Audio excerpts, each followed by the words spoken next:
Ma'am, you're in the wrong seat. Coach is at the back.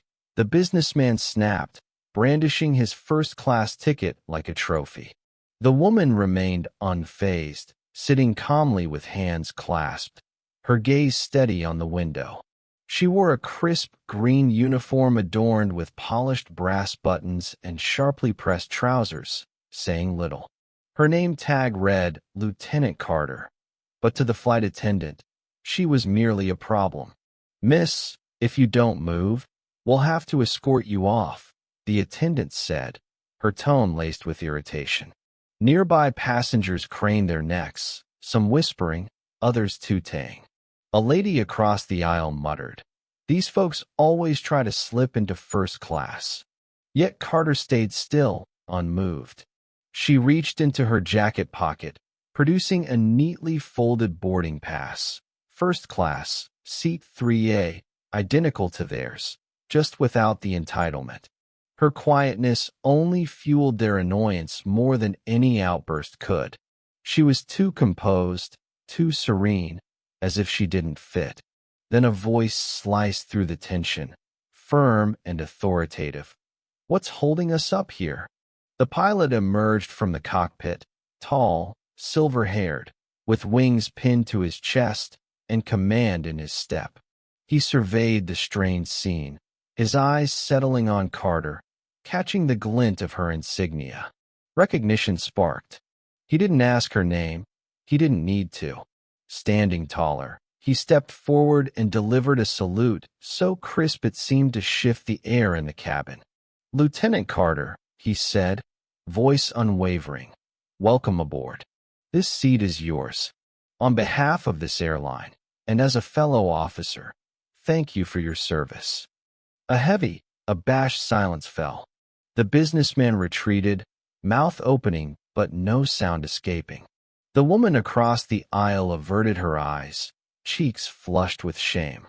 The flight attendant, stunned, took a hesitant step back. Carter gave a single nod. "Thank you, Commander." Only then did the passengers grasp what they'd overlooked. The medals on her chest weren't mere ornaments. They signified valor, sacrifice, courage none of them had ever needed to muster.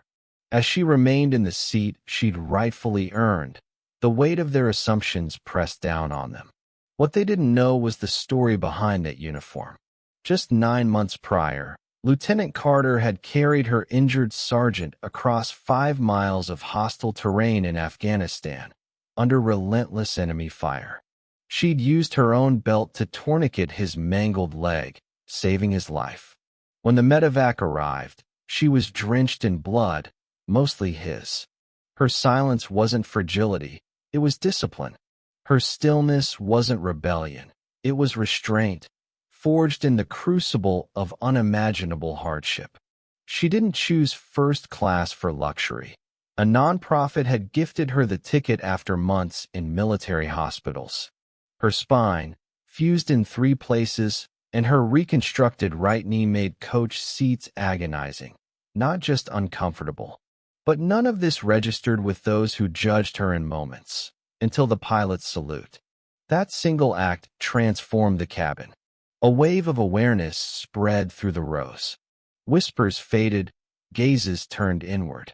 Slowly, clumsily, passengers began to acknowledge her. A man too rose back, murmured, "Thank you." A teary-eyed woman reached across to grasp her hand. The pilot stood firm, staring down the man who'd tried to displace her.